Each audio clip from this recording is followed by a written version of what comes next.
ఈరోజు రాష్ట్ర వ్యాప్తంగా వైఎస్ఆర్సీపీ ఆధ్వర్యంలో ఈ అక్రమంగా జరిగినటువంటి డిఎస్సి మీద సిబిఐ ఎంక్వైరీ చేయాలని చెప్పి ఈ స్పోర్ట్స్ కోటాల్లో ఉన్నటువంటి అవకతవకల మీద ఎంక్వైరీ జరిపి నిజమైనటువంటి ఎవరైతే అర్హులో వాళ్ళకి ఆ ఉద్యోగాలు కేటాయించాలని డబ్బులకి అమ్ముకున్నటువంటి తెలుగుదేశం పార్టీకి సంబంధించినటువంటి నాయకులకి ఇచ్చినటువంటి దొంగ సర్టిఫికేట్లు ఇచ్చినటువంటి అభ్యర్థుల్ని తొలగించాలని చెప్పి రాష్ట్ర వ్యాప్తంగా వైఎస్ఆర్ కాంగ్రెస్ పార్టీ దాదాపు 4 నెలల నుంచి అనేక నిరసన కార్యక్రమాలు చేస్తూ వస్తున్నాం. దాంట్లో భాగంగానే ఈరోజు ఈ డిఎస్సికి వ్యతిరేకంగా రాష్ట్ర వ్యాప్తంగా వైఎస్ఆర్ కాంగ్రెస్ పార్టీ అన్ని నియోజకవర్గాల్లో నిరసన కార్యక్రమం పెట్టారు. దీన్ని కొడుకును కాపాడుకోవాలన్నటువంటి ఉద్దేశంతో చంద్రబాబు నాయుడు ఈ రాష్ట్రంలో ఉన్నటువంటి పోలీస్ యంత్రాంగాన్ని ఉపయోగించి అర్ధరాత్రి మా నాయకుల్ని ఇళ్లకు వెళ్ళి నోటీసులు ఇచ్చి మీరు కనుక ర్యాలీల్లో కానీ నిరసనల్లో కానీ పాల్గొన్నట్లయితే మీ మీద రకరకాల కేసులు కట్టి మిమ్మల్ని అరెస్ట్ చేస్తాం, మీరు ఎవరు కూడా వెళ్ళొద్దని చెప్పి పోలీస్ వ్యవస్థ మా నాయకులకి మా కార్యకర్తలకి ఫోన్లు చేసి బెదిరించినటువంటి పరిస్థితి రాష్ట్ర వ్యాప్తంగా ఉంది. ఇది ఒకటి గుర్తుపెట్టుకోవాలి. రాష్ట్ర ప్రభుత్వం పోలీసు వ్యవస్థతో ఆపేయగలము, పోలీసు వ్యవస్థతో ఏదైనా చేయగలము అనుకుంటే ఢిల్లీలో కేంద్ర మంత్రి విద్యార్థుల మీద దాడులు చేయించి ఆఖరికి రాజీనామా చేయాల్సినటువంటి పరిస్థితి ఏర్పడింది. మీరు ఎవరినైనా సరే ఎంత తొక్కి పెట్టాలనుకుంటే ఏ రకంగా బంధించాలనుకున్నా కూడా అది మీకు సాధ్యం కాదు.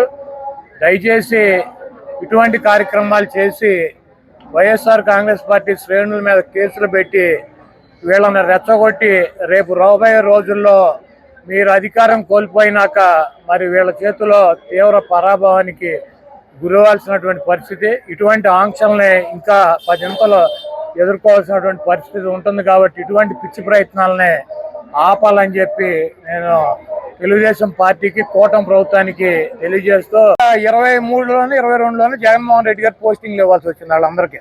అంటే 97లో కోర్టుకు వెళ్ళిన వాళ్ళకి 2007, 2017, 2025 ఏళ్ళకి వాళ్ళకి కోర్టు జడ్జిమెంట్ చెప్పింది. చెప్తే ఆ ఉద్యోగాలు జాయిన్ అవ్వమని చెప్పిన వాళ్ళకి కూడా రిటైర్ అయిపోయారు ఆ టైంకి. ఇప్పుడు కనుక కోర్టుకి వెళ్తే 25 ఏళ్ళకో 30 ఏళ్ళకో చేరుతుంది. లోకేష్ పదవి ఉండేది 2 ఏళ్ళు, వీళ్ళు ఉద్యోగాలు చేసేది ఇప్పుడు 35 ఏళ్ళు 40 ఏళ్ళు ఉద్యోగంలో జాయిన్ అయితే వీళ్ళు 20 ఏళ్ళకి రిటైర్ అయిపోతారు. ఈ రిటైర్మెంట్ అయిపోయినాక కోర్టుకి వెళ్తే తేలేటువంటి పరిస్థితి ఉంటుంది. ఎందుకు 6 నెలల్లో సిబిఐ ఎంక్వైరీ చేస్తుంది కదా, నీ ప్రభుత్వం ఉంది కదా, సిబిఐ ఎంక్వైరీ అయితే నీకేంటి లాసు? జగన్మోహన్ రెడ్డి గారిని పరిటాల రవి కేసులో ఇన్వాల్వ్ అయి ఉన్నాడని అప్పుడు ముఖ్యమంత్రి రాజశేఖర రెడ్డి కూడా చంద్రబాబు నాయుడు ఆరోపణలు చేశాడు. సిబిఐ ఎంక్వైరీ కోరలేదా చంద్రబాబు నాయుడు? ఆ రోజు రాజశేఖర రెడ్డి గారు సిబిఐ ఎంక్వైరీ కొడుకు మీద వేసుకున్నాడే, వేసుకోలేదా? నీకెందుకు భయం అని అడుగుతున్నా. నువ్వే కదా సిబిఐ ఎంక్వైరీ కోరి, నువ్వు కూడా కోర్టుకు వెళ్ళిపోయి ఆ రోజు నువ్వు సిబిఐ ఎంక్వైరీ జగన్మోహన్ రెడ్డి గారి మీద ఏమని రాజశేఖర రెడ్డి గారిని ముఖ్యమంత్రిని ఎందుకు కోరావు? ఆ రోజు నీకు ఒక నీతి, ఈ రోజు మాకు ఒక నీతే. ఆ రోజు రాజశేఖర రెడ్డి గారు మగాళ్ళగా కొడుకు మీద సిబిఐ ఎంక్వైరీ వేసాడు కదా, సిబిఐ ఎంక్వైరీ వేసుకున్నాడు కదా. ఇప్పుడు నీ కొడుకు కూడా అక్కడ వేసుకో, నువ్వు సిబిఐ ఎంక్వైరీ వేసుకో నువ్వు. అంతేగాని ఇవన్నీ అదే ఏడుతున్నందురా అంటే ఎక్కొడతాకన్నట్టు కోర్టుకు వెళ్ళమను, లేదా కూర్చొని చర్చించుకుందాం.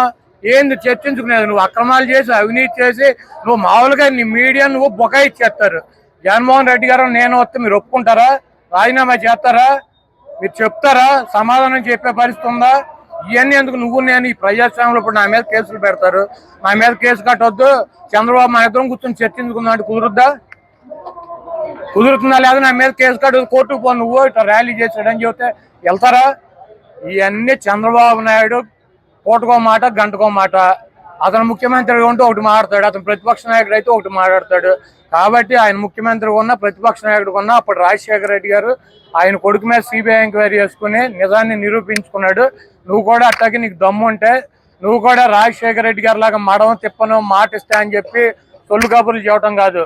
నీ కొడుకు మీద సిబిఐ ఎంక్వైరీ చేయించుకో, రాజీనామా చేయించు, నీ కొడుకు మీద సిబిఐ ఎంక్వైరీ చేయించుకో, చేయించుకుని రాజశేఖర రెడ్డి గారి లాగా నేను నిప్పు అని చెప్పు. అంతేగాని నువ్వు ఇట్లా ఈ పనికి మాలిన మాటలు చెప్పి మమ్మల్ని లేదా పోలీసులను అడ్డం పెట్టుకుని అణచివేయాలని చూస్తే ఈ కార్యక్రమాలు నువ్వు చేసినటువంటి అవినీతి, నువ్వు చేసినటువంటి ఉద్యోగాలు అమ్ముకోవడం ఇదంతా ప్రజల్లోకి వెళ్తుంది. దీనికి మూల్యం వాళ్ళ మీద మీకు నిష్పక్షపాతంగా చేశామన్నటువంటి నమ్మకం కనుక ఉంటే, మీకు మీ వ్యవస్థలో సెంట్రల్ గవర్నమెంట్ మీరు కలిసి ఉన్నారు, మీ వ్యవస్థల మీద మీకు నమ్మకం ఉన్నట్లయితే చంద్రబాబు నాయుడిని సిబిఐ ఎంక్వైరీ అతని కుమారుడి మీద ఆదేశించాలని చెప్పి ఆ సిబిఐ ఎంక్వైరీ ఆదేశించి దీంట్లో అక్రమాలు జరపలేదని చెప్పి నిరూపించుకోవాలి. కానీ ఉత్తర కుమార్ లాగా ఇప్పుడు జగన్మోహన్ రెడ్డి గారిని చర్చకి రమ్మంటాడు, ఇప్పుడు మా మీద కేసులు పెడతారు.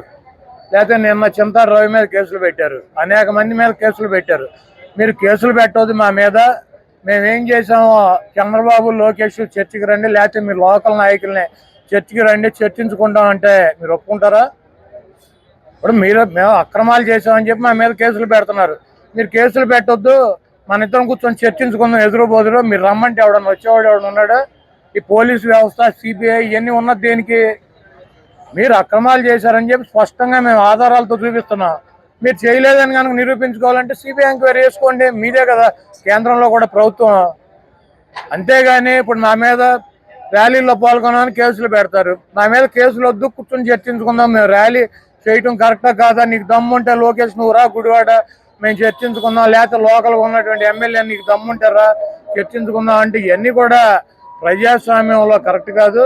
కాబట్టి మీరు కనుక నిజంగా అక్రమాలు చేయలేదని, ఉద్యోగాలు అమ్ముకోలేదని, మీరు అర్హులు కానటువంటి వాళ్ళకి ఉద్యోగాలు ఇవ్వలేదన్నటువంటి నమ్మకం కనుక మీకు అయితే ఉన్నట్లయితే మీరు తప్పకుండా సిబిఐ ఎంక్వైరీ ఎంచుకోండి, మీ నిర్దోషత్వాన్ని మీరు నిరూపించుకోండి. మాకు ఈ ఉద్యమాలు చేయాల్సినటువంటి అవసరమో, ఈ నిరసన చేయాల్సిన అవసరం ఉండదు. మీరు అంతేగాని మీ మీద మీరు ఎంక్వైరీ చేసుకోకుండా మా మీద కేసులు పెడితే ఈ రాష్ట్ర ప్రభుత్వానికి వచ్చేది ఏమి ఉండదు. ఉన్నటువంటి 4 రోజులు బుద్ధిగా పరిపాలించాలని చెప్పి కోరుతున్నాను. విమర్శిస్తున్నారు తప్ప అసలు నిజంగా మేము మోసపోయామని ఎవరు బయటకు రావట్లేదు. విద్యార్థులు కానీ వాళ్ళకి సంబంధించిన బంధువులు కానీ ఎగ్జామ్స్ రాసిన వాళ్ళు కానీ ఎవరు బయటకు రావట్లేదు.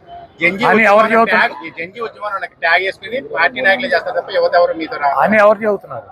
కూటమి నాయకులు అంటారు. ఇప్పుడు కూటమి నాయకులు అంతకన్నా ఏం చెబుతారు?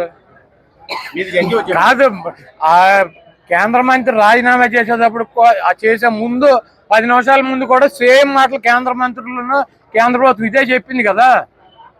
ఇప్పుడు కేంద్ర మంత్రిని రాజీనామా చేయమన్నారు, వాళ్ళు ఏమన్నారు? పాకిస్తాన్ నుంచి వచ్చారు, చైనా కింద కంచిలోంచి దూరొచ్చారు, వీళ్ళందరూ తీవ్రవాదులు, ఇక్కడ అసలు ఎవడో జంజీలు లేరు, అంతా ఉగ్రవాదులు ఉన్నారు, ఇవన్నీ చెప్పారు. ఎప్పుడు రాజీనామా చేస్తాడని 10 నిమిషాల ముందు దాకా. మరి ఎందుకు చేశారు? పోలీసులతో కొట్టించారు, టీర్ గ్యాస్ వాడారు, వాటర్ కొట్టారు, తుపాకులతో కాల్చారు, లాఠీలకి మేకులు కొట్టి ఈపులు ఒళ్ళంతా పగలు కొట్టారు, తలకాయలు పగలు కొట్టారు. వీళ్ళు ఎవరో జంజీలు కాదు, వీళ్ళంతా దొంగలు, వీళ్ళందరూ తీవ్రవాదులు అని చెప్పారు. మరి ఎందుకు రాజీనామా చేశారు? అదే పరిస్థితి ఇక్కడ కూడా వస్తుంది. సేమ్ కేంద్రంలో ఏం చెప్పారో అదే చెబుతున్నారు ఇక్కడ కూడా. కాబట్టి వీళ్ళ మాట్లాడు పట్టించుకునే పరిస్థితిలో లేదు. సేమ్ కేంద్రంలో ఏదైతే జరిగిందో అదే రాష్ట్రంలో కూడా జరుగుతుంది.